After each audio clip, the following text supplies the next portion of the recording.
Welcome to Truman's Town Hall with your host, Matt Truman. Hey everybody, I am Matt Truman, and alongside me is Frank Wiley and David Snell. Today, these Ohio fellas are going to be talking about issue one and the results here in the state of Ohio. We're also going to be talking about the upcoming November ballot. Frank Wiley, David Snell, thanks for joining me tonight on Truman's Town Hall. Thanks for having us. Thanks for having me. So, a few things happened yesterday, right? Issue one fails, right?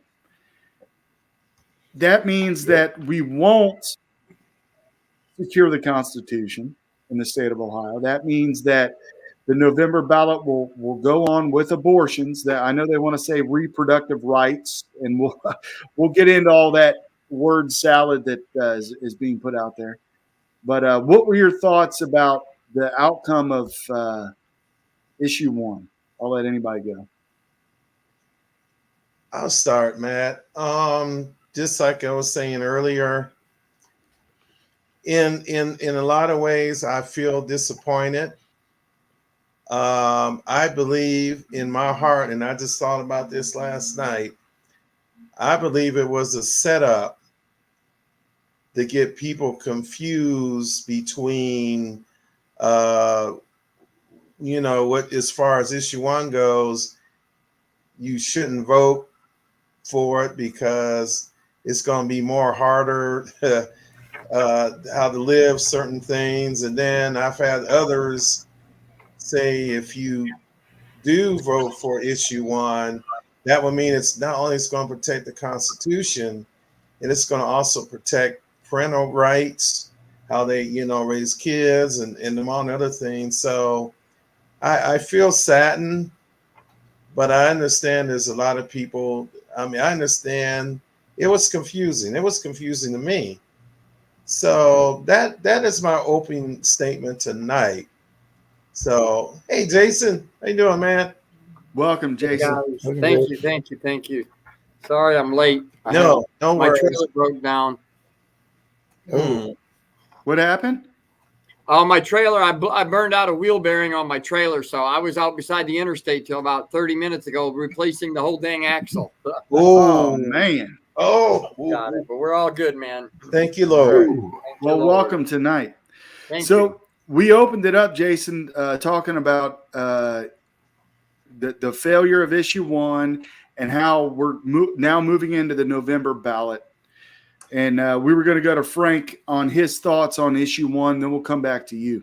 So, Frank, what are your thoughts, man? I agree with David. It was presented in a very confusing manner. I think that had it been just a straightforward thing and put out to what it was intended to do, and the state constitution should be protected. It should be harder to modify than just a simple majority of a popular vote, because what happened was exactly what my fear was going to happen. There are a couple large metropolitan areas in the state, and the counties around them essentially are controlling now the outcome of this one and probably the outcome of several elections. And the scare tactics that were put out there, and that it was somehow a Republican kind of okey doke around to try to get around this abortion bill that's coming up. And I'm going to call it what it is. It's an abortion bill. It's not a reproductive health protection. It is. Right, it's going to codify the ability to kill babies. And I'm going to call them babies. They're not fetuses to me. They're babies. They have a heartbeat. They can feel pain at certain points. They start developing neurons pretty quick. So the idea that now when you look at the outcome maps, there was approximately 75 or more % of the counties in the state of Ohio were in support of having that protection to make it more difficult, to make every county's voice count, not just the popular vote, which is an argument that's been tossed back to me today already, was that it's the popular vote. if the popular vote was the only thing that mattered in this country, the electoral college wouldn't matter, and we would have a handful of cities and a handful of states deciding everything for everybody in the country. So the folks that set up the electoral college saw that coming and put those protections in. Well, we've essentially abolished that idea here in Ohio now. So if you're not from Cleveland, Columbus, Cincinnati, Toledo metropolitan areas, and Dayton here, your voice is essentially silenced now. And there's no impetus for anybody to come and talk to you about anything, get your signature on anything, get your agreements on anything, or even acknowledge you exist if you're outside those metropolitan regions. So it's made it not harder for special interests to get their nonsense across. They just essentially voted to make it easier. Because if I'm a multi-billion-dollar entity that wants to get whatever passed in Ohio now, I've got 5 major regions to go to. I send a handful of teams out there, and I've got whatever I want on the ballot. I've got whatever I want probably passed, because I can spin and market it any way I want to. And this was about protecting for future things. We're on a sliding, slippery slope now. It has left it wide open for everything that was campaigned as a fear for the folks that were saying, hey, if issue 1 fails, this could happen. I bet you now we're going to see a ballot measure about every year coming up with exactly what we're talking about. And people are going to sit there and go, we're not trying to do this. We're not trying to kill babies. We're not trying to get your guns. We're not trying to do this. We're not trying to do that. There are people that were campaigning against issue 1 that said those exact things. In fact, there was a mayor, and I want to say it was up there near where you're at, David. If it was the mayor of Cleveland or some, got on TV and said, this is the first step to move towards codifying gun control. And if this measure failed, they were going to start trying to push for constitutional amendments about exactly what people tell us not to be worried about. So I think this was an absolute he ain't gonna take my guns. Atrocity of things. And people, I don't think, understood, because they got tied up in the politics of it. They wanted to blame LaRose. They wanted to blame Republicans for trying to do an okie doke. They wanted to try to say, hey, well, you voted to stop special elections. Now you force one in right ahead of the abortion ballot or the reproductive rights in order to try to stop it. And they use that as a tool to even twist conservative folks to vote the other way. And so they got manipulated by the system. They're trying to say that issue 1 voting down was going to protect everybody against, and that great power to the people, way to go state of Ohio stuff. People are actually cheering this on. I don't think they fully understand. History has shown when you give small amount of government control power and lobbyists, it ends horribly for the majority of the citizens over time. Yep. Indeed. With that, I'll yield. Yes. That's great. That's for real. Well, and I know Jason, we'll come to you. Hey, Jason. What are your thoughts about the failure on issue 1? Man, well, speak freely, man. I'm mad. I am really pissed, man. I had a lot of flashbacks this morning. I went back to, we had the 2020 election. We had the 2022 midterms. We had an election in May. And as I've looked at it, I've just had a lot of really, bad flashbacks, man. And I've been really upset. I'll start by saying I went, I'm sorry. People's trying to call me. Give me a second here. Oh, it's all good, man. Yeah, it's all right.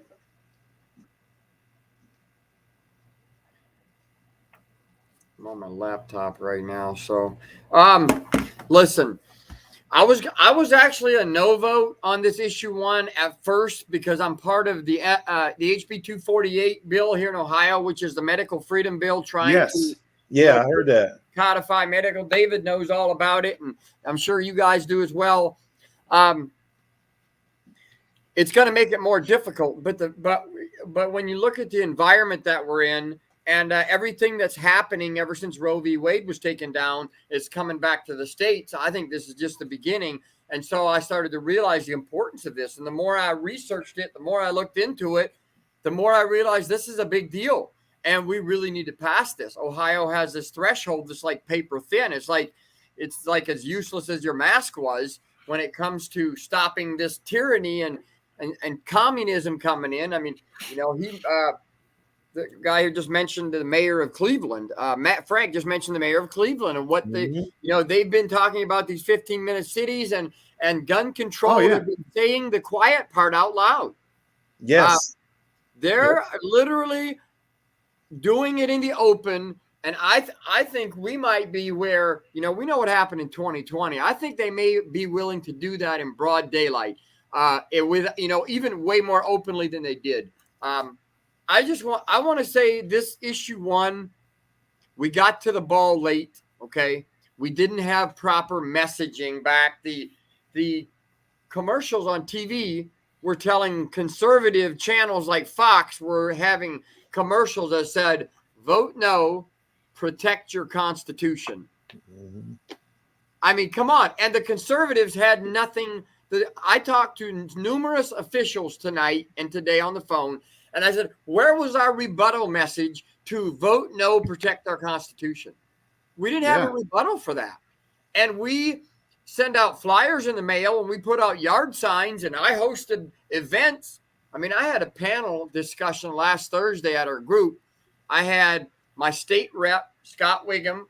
I had a pastor from a church in Canton. We had a county commissioner from Lake County, and we had one of the frontline doctors. 4 people on a panel discussion, about 60 people, and numerous people afterwards said, I came in as a no, but I'm leaving with a yes vote because I understand the climate and how important this is.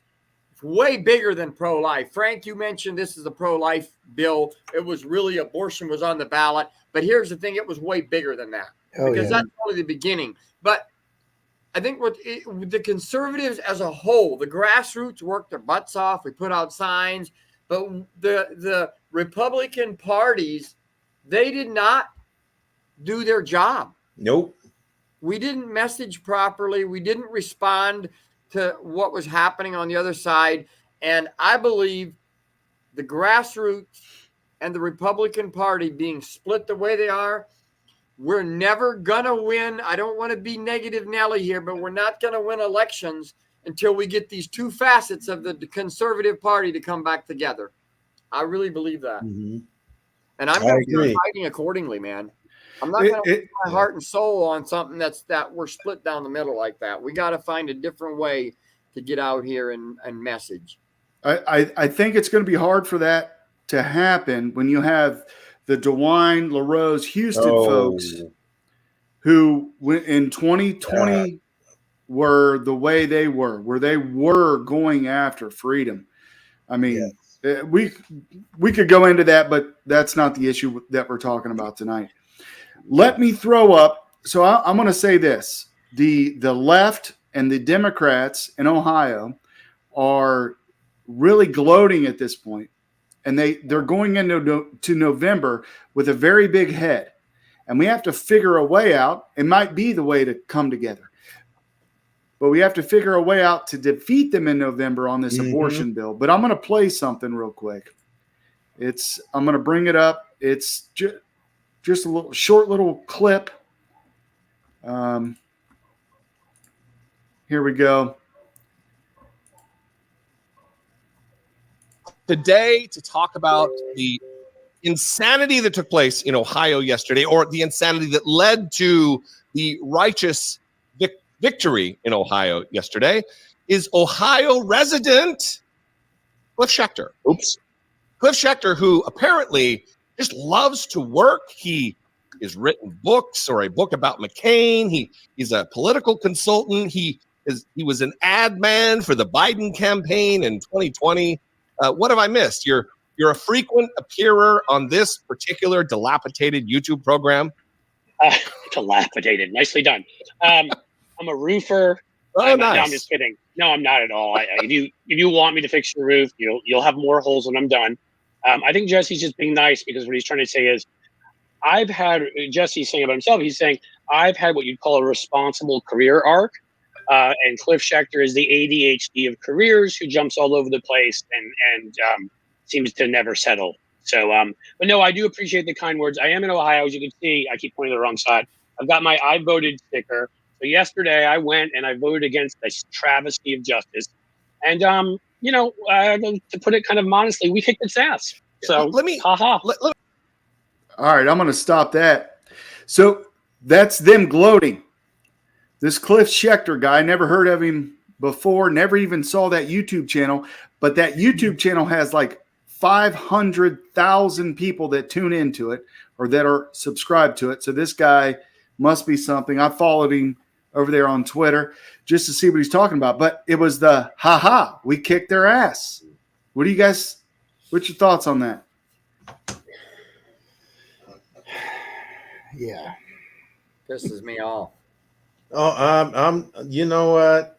It's like I said, Matt, I'm still mad as day is long, brother. And I feel like I was talking to one of my Patriot friends today, and it's one thing if you don't know, you don't know. But I feel there's a lot of them that did know and didn't want to do the right thing. And I don't know, man. It makes me complacent at this point. Yeah, so I think being upset's fine. Great. But we can no longer look in the past. That's over. Election day's passed. We have to look forward to November. And I like what Jason said. We have to come together. Okay? Yes. If I have to hold back, I'm never going to vote for Frank LaRose. I'm never going to vote for Mike DeWine. I'm never going to vote for John Husted. Those rhinos I will never vote for. But when it comes to the abortion issue that's coming up in November, that's going to be the first battle. Then they're coming after the guns. You got this David Hall character who's out there. He's already starting a coalition trying to get folks to run. The Gen Zers who are whatever. We could talk about that. But we do have to come together. We have to come together and defeat the November ballot. Not only come together, but organize. Yes. Jason's in Canton. I'm in Greene County. Frank's in Montgomery County. David's out there in Cleveland. So we already have, the four corners. We need to get us a Zanesville person over here, right? Get the four corners of Ohio going. Yes. But we have to all come together. I believe what's Mark Pataki or Paquita, yes. Yeah, Paquita. He's doing a YouTube or a Twitter Spaces on Tuesdays. We should all start tuning into that, joining in to speak, and then build that up. And then if Jason's doing something, help build him up. And if Frank and David, and then we need to support everybody instead of trying to do our own thing. Like this is Truman's Town Hall, but you're all welcome. Everybody's welcome, whoever's watching this. I'll bring as many people on here as I can. We'll do it every night. I don't care. We have to defeat the November ballot. What say you? Man, that is the dream right there. We got to come together in these things because there are too many things at risk coming up here. With this momentum that's being built, they're now going to try to legislate the alt-left movement into what they consider to be a moral majority. And we're going to start seeing everything that we stand for starting to get eroded away. And they're going to focus on the areas where they can get fear going, because there's a lot of ideas out there that are being presented as, that should just be the right thing to do. That should be okay to do. And then if that doesn't work, they pull the fear card. And if you threaten people's benefits, their livelihood, their support, their, if they're getting assistance, if you look at some of these counties where they can get that off and get the vote going to make them fear that they're going to lose Social Security benefits, you're going to lose your Medicaid, you're going to lose your food stamps, you're going to lose all these things. If this passes and it's going to cost so much money or do whatever, they're going to start going for that because they've concentrated folks into these urban areas where all the assistance is. And now they're going to scare them. And if you scare the right amount of people in a densely populated area, you're going to get them to vote whatever so they don't lose something. That's going to be the next tactic I think we're going to see to get that 50% plus one. So I think that you're right. We need to come together. It needs to stop being conversations only and turn into actions, because there are a number of folks, even in this area, Montgomery County, that have a lot of great ideas. There's a handful of folks with some passion, but you can't get it past that point because a lot of the citizens don't believe it matters if they stand up. And now this measure just showed 70 plus counties, they don't matter. So how to get those folks energized and back in and say, hey, you're 76% of the state. If you guys if we all can get together on this, we can do something with this. But we got to be able to overcome that population density and fear factor that comes out, because I've seen it out of the left. If they can't get you to do it voluntarily, they'll scare you into it, or they'll try to force you into it. And if they don't like it, they'll threaten your livelihood and try to dox you to get you on their side. And then they sit there and go, heck yeah, we won. Well, of course you did. You scared everybody that was on the fence into thinking that this was somehow the second coming of awfulness. Yes.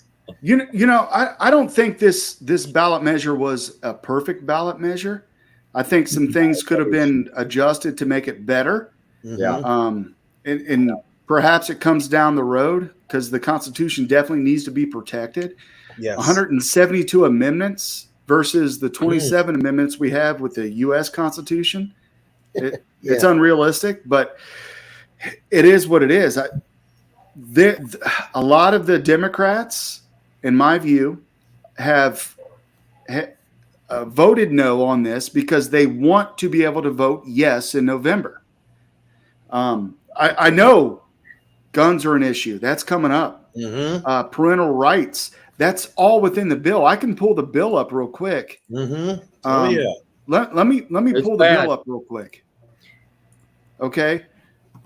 Yep. So I'm gonna put it full screen so we all can read it just real quick. Not the whole bill, but Ohio right to make reproductive decisions, including abortion initiative. That right there, guys, that right there tells you everything you need to know.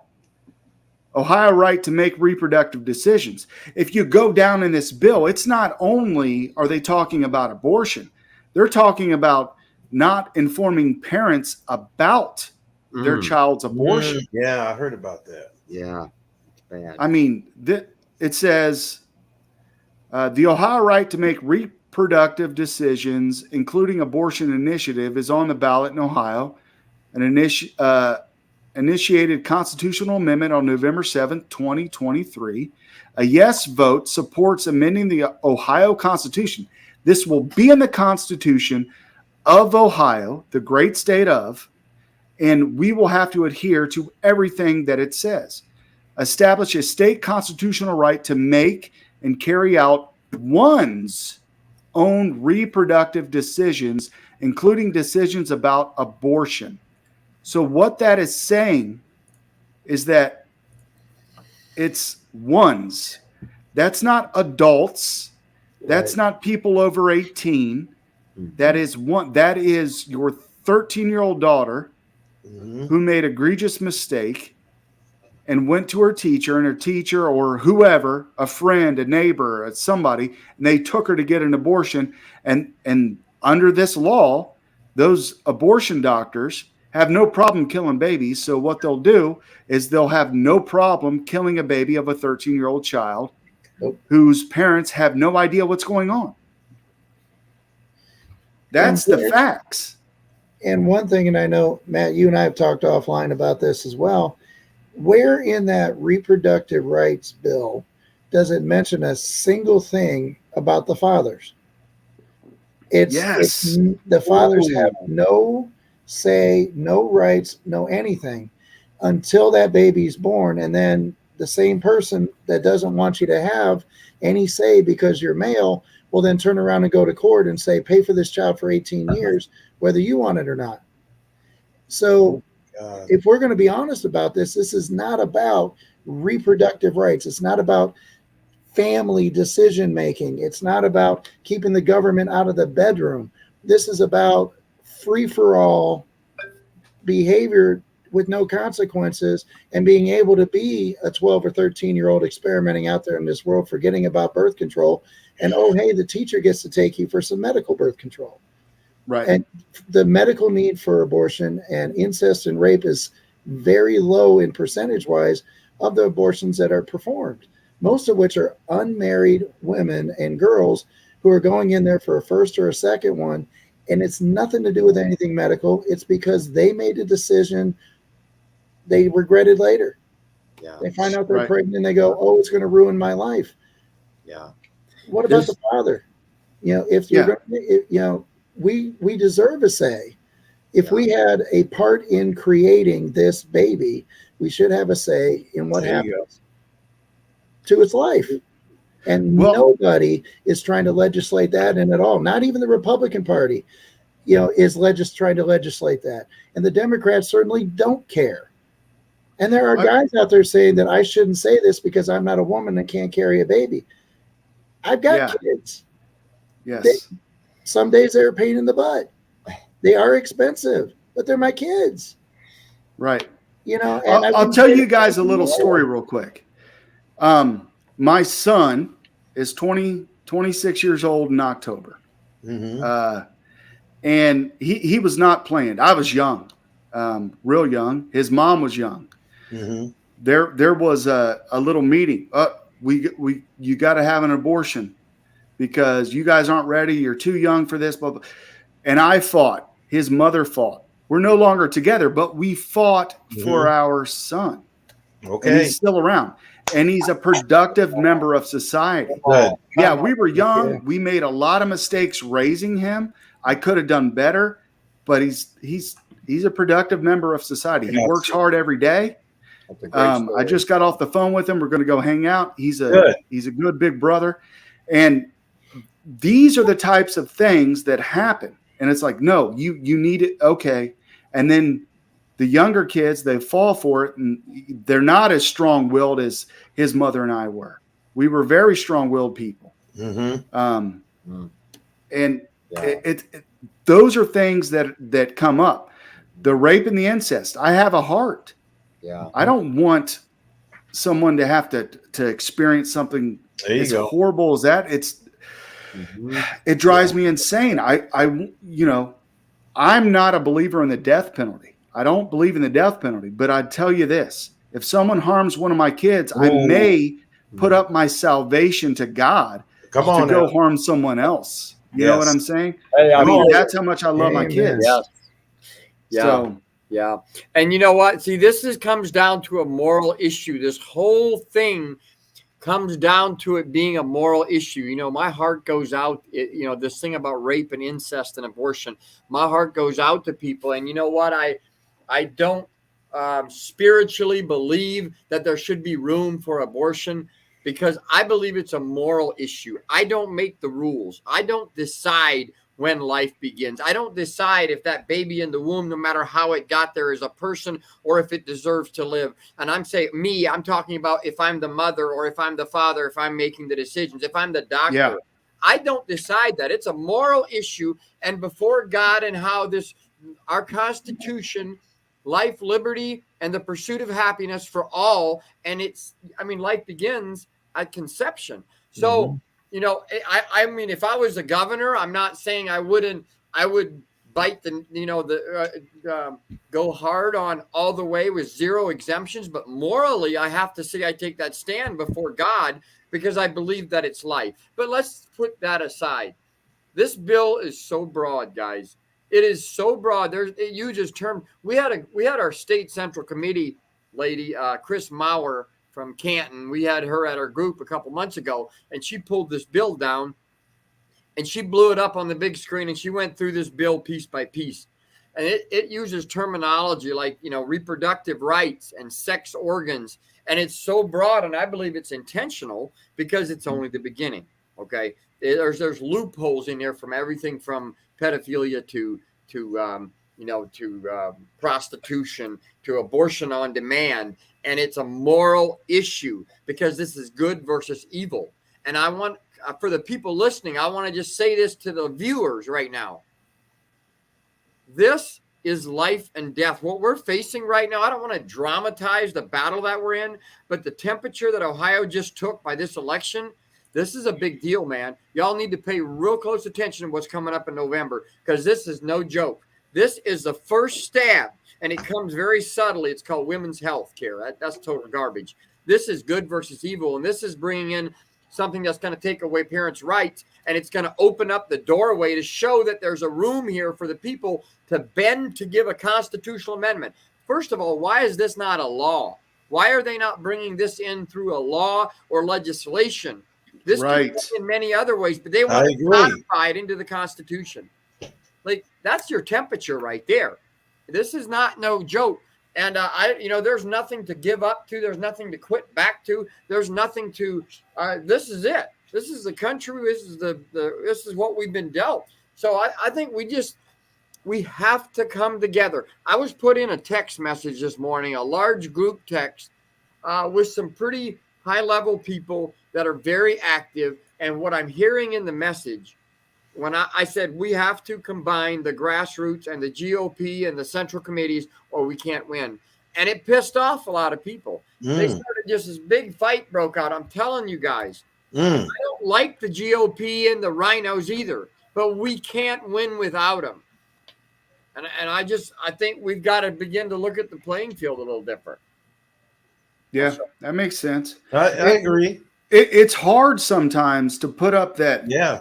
To put away the anger, to put away the DeWine, Rose, Houston. Yes. They really did a number to us on 2020. We don't have to elect them again. No. But if we can get them on our side, if we can get others on our side to help join together to defeat this bill, we must come together. You're right, Jason. Hold on. I'm talking a little bit more about local county central committees than I am like get on DeWine's side or get behind Frank LaRose. Okay. Those people are lost causes, but not that we don't need the Republican Party. I do believe that, but I'm talking about, I'm on our county central committee, and our county, we have great people on our central committee, but we don't have grassroots people, right? We haven't bridged that gap between me, the grassroots guy, and my county prosecutor, who's a Republican, who's on the central committee, who's a great man, but he's not a grassroots guy. We have to bridge that gap. Yeah. I'll tell you what, I'll make this promise to everybody tonight. My kids are getting ready to start school. And while they're in school and I got a day off, I'll be in Columbus. I'll go up to Columbus, and if I see one of our representatives on the floor or walking around, I'll tell them, we have to defeat the bill. We have to create a law, sponsor it, do something. Because if you don't, we're going to call you out. If you're not standing up for it, we need to call them out. Whatever representative isn't working to defeat this November ballot, we need to call them out. Yeah, that's a good level. That's a real good gauge. I will be there in Columbus with a shiny smile and ready to work. And I think everybody needs to go out there and do the same. Let me bring up something here. There's a Casey Weinstein. You guys know this representative in Ohio? He's real active on YouTube, or not YouTube, Twitter, or X now it is. Right? That Casey Weinstein. Yeah. He's a state representative for Ohio 34. And his latest tweet, one of them. Let me find it. Right here. I'm going to bring it up full screen so everybody can see it. No way. No way. He said, today and every single day, I will fight for women's reproductive rights. I'll be voting for the party that wants to give fourth graders free lunches instead of the one that wants to force them to give birth.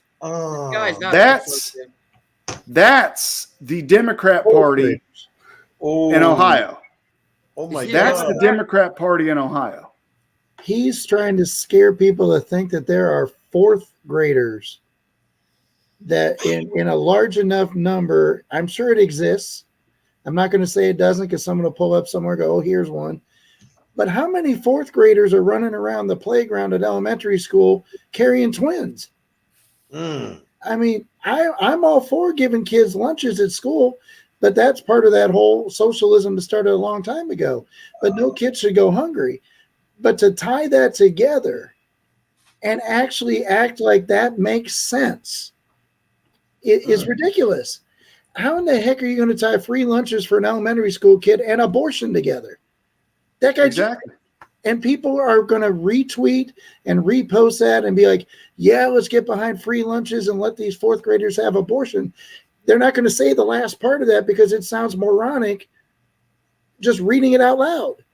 Wow. It comes down to education. We have to do better about educating people about the issues. Yes. If we're not educating our neighbors, if we're not educating our friends, if we're not educating our coworkers, if we're not educating the people we come in contact with on a daily basis about these issues, they're going to fall for things like this because they have things to do. They have a job to do. They have to go home and run their kids to karate or run their kids to football or cheerleading or whatever. They're busy people out there. So we have to educate them. Yeah. You get into a conversation, hey, have you heard about that issue coming up in November about abortion? How are your thoughts on that? Mm-hmm. We have to get away from feeling bad about talking about abortion. Right. Because we can't.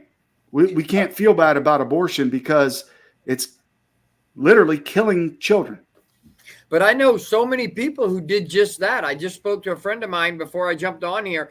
He talking about all the people at work, and this guy isn't even always politically involved, but he was talking to the people he's working for, the people at the doctor's office, and engaging people. And I know a lot of people, a lot of the grassroots that engage the people in this bill. So I feel like we did our part. And when you're going back to yesterday's election, and here we still sit, and it's again, it shows you that we need each other. We need to, link arms. We have to find a way to connect in a more direct way and educate people. To the school lunches thing, I don't know if you guys were aware that they were trying to take away school lunches from any school that didn't allow transgender bathrooms. Did you guys know that? I heard that.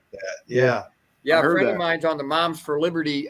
She's a Moms for Liberty chair for Stark County. Mm-hmm. And they were trying to all kinds of threats. They're constantly making threats to these schools. The agenda comes through the pro-life and the abortion amendments, and it comes through the schools, okay?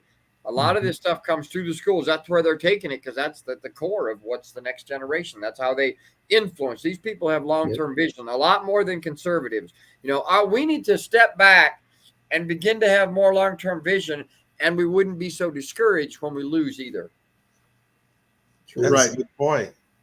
Yeah, and you're right. They go for the money. The federal government right now will threaten to pull federal funding from anybody who's not pro their agenda. And now it's trickling down even to the states and the county levels. So that goes back to what I said originally about how these densely populated urban areas, they get folks so tied into these programs and they don't really have a good bridge. I've worked in behavioral health and social services for 26 years. There's a real rapid way into the system, and there's a very difficult sometimes stepping out. There's not a really good bridge to get there. You get a good job, they take away everything and within a matter of months, so you better be ready to rock. So if I'm sitting there and I'm getting subsidized stuff and my kids are getting meal plans and our healthcare is tied into the state or federal funding and I've got Social Security, my housing's on the line, transportation, everything's on the line, and then you tell me if I vote yes for something, I'm going to lose all of that and I don't have a backup plan, you've just now effectively scared my vote. Even if I don't want to vote for it, I feel I have to because now my fourth grader doesn't get a free lunch.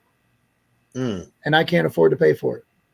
Wow. That fear tactic, and this was started, I want to say, decades ago when these systems were set up.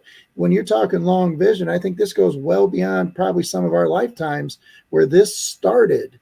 And this process is now matriculating out to where the quiet is out loud now. They don't have to hide anymore. They've got billions of people almost tied into some of these things around the world. So that everything can be now guided by fear. Fear of losing everything you have will drive you to do dang near anything somebody tells you to do.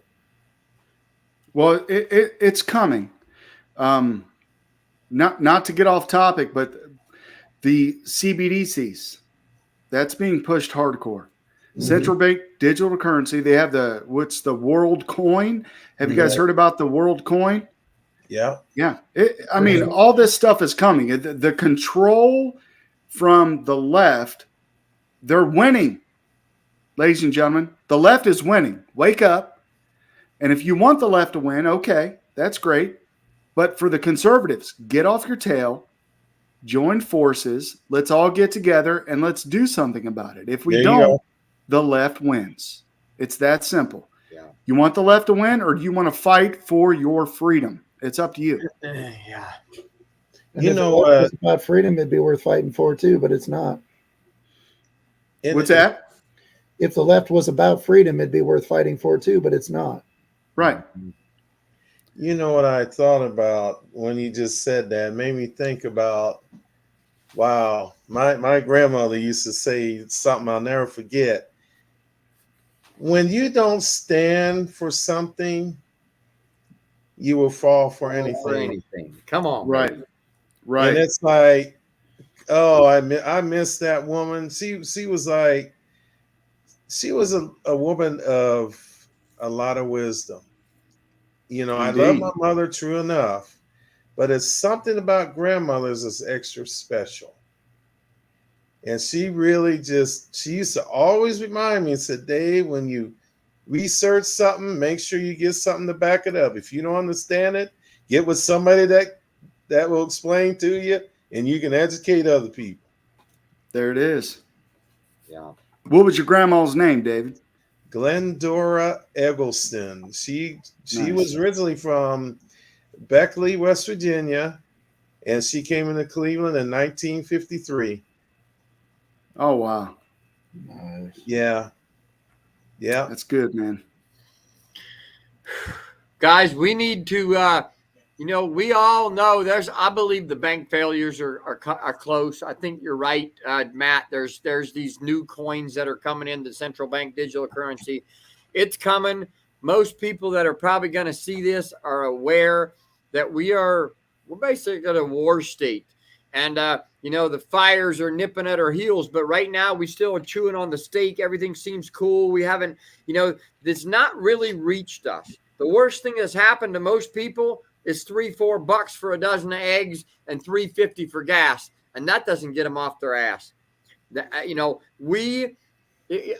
sometimes I'm not sure what it's going to take to get people up, but most of us have seen pretty clearly what's going on and where we're at. But how do we go forward? How do we give people vision and encourage others to say, look, it ain't over. We've got to get in the fight. We got to get the churches involved. One of the reasons this is discouraging the issue one, which I've had 24 hours to mourn this thing. I'm done mourning. I'm done being mad. I'm done being pissed. We're going to fight. Yeah. Fight. All right. But one of the reasons I was so down about this is because the churches did get involved in issue one. I know so many churches that the pastors told their congregations vote yes on issue one, and it still didn't happen.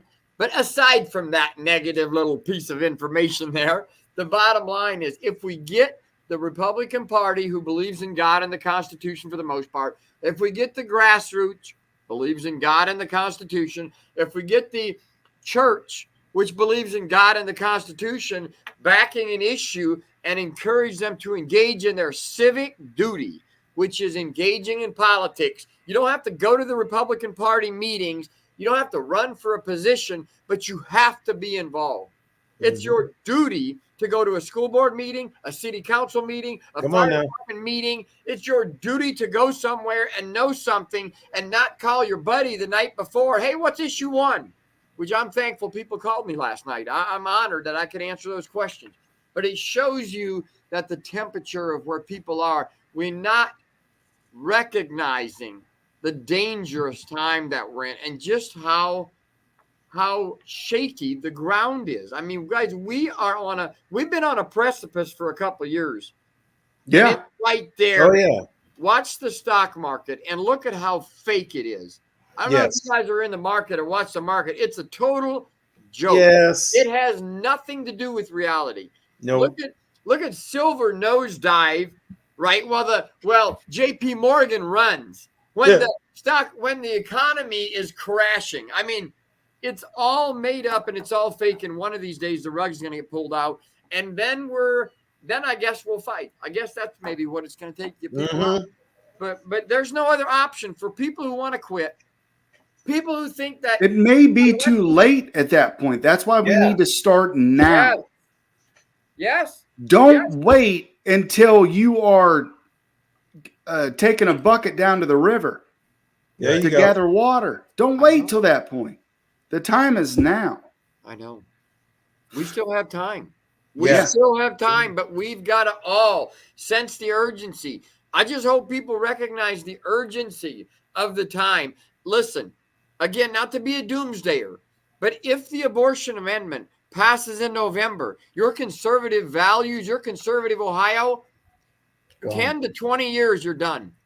Yeah. That's facts. Oh, yeah. It's in the Constitution, codified, and they'll have so much steam, and they'll be so excited, and they'll be mocking you to such a level that you will be, you'll have a Second Amendment amendment on the ballot the next time. And it might pass. Sure. People on here right now, they're all thinking, oh, that'll never pass. We would never limit gun control. Well, you just what did we just let happen? Right. Yep. There you go. It could absolutely happen because they got money and they got a message is full of BS. The message ain't facts. It ain't real, but we still have a large portion of people who believe what comes across their TV screen, who hears the radio commercials, who sees the newspaper ads, who buys into the sharp little sayings. The one-liners do win. TikTok does win, okay? The commercials, they do win. Money does talk. You know, I'd like to think America's more common sense, but we haven't proven that we are. Nope. And so as a conservatives, you better use every platform you got. You better use your circle of influence that God gave you for the right reasons. And I try not to burn people out on politics. God forbid, I probably sometimes do. But, man, I care about this stuff. And if everybody did their part, we would all only have to do that much. Mm-hmm. There it is. I agree. Solid points. And I know, David, you mentioned what your grandma taught. I had a grandfather taught me a long time ago, if you don't listen, you got to feel. And right now, there's a whole bunch of people didn't listen, and now they're feeling. So now it's time to get up and listen so we don't have to feel some of the nonsense that's coming down the line. Yes. Good. Yep. Indeed. Yeah. All right, fellas. We'll call it a night today. Hopefully we'll come back. We'll do some more of these, maybe get some other folks on here. Mm-hmm. If you guys are willing. Yes. And if there's anything that Dave or Jason or Frank, if you guys need anything, you let me know. We'll join forces, us four, and then we'll spread it out. We'll get everybody to come together on this one. Yeah, I really want to get involved because we're on high alert right now. Yeah. Let's join the Twitter spaces. I've been on some of them. I'll jump on them. I've been advocating for our, a lot of our groups to do calls like this, to get together and discuss and talk about real action, encourage people. So, I'll get on the Twitter space Tuesday and we'll go from there, man. I'll jump back on anytime. I'm on a show tomorrow night with a kid named Ryan J that has a podcast, and everybody's just trying to do a little bit. We'll send that out to us. Send it in our message that we have going on. And if you guys go on podcast, if you see something that's worthy of us sharing, send it to us. We'll share it out and we'll do the best that we can. And then we'll tell the other folks, hey, send this out. And we need to not be afraid to share other people's stuff and not be afraid to come on other people's podcasts or platforms and talk about this stuff. So, let me know whatever you guys see out there, because I would love to share it. Definitely. Same here, guys. Same here. Thank you. Thank you, Matt. All right. we'll talk to y'all later. Thanks for coming on Truman's Town Hall, folks. Yes, sir. Thank you.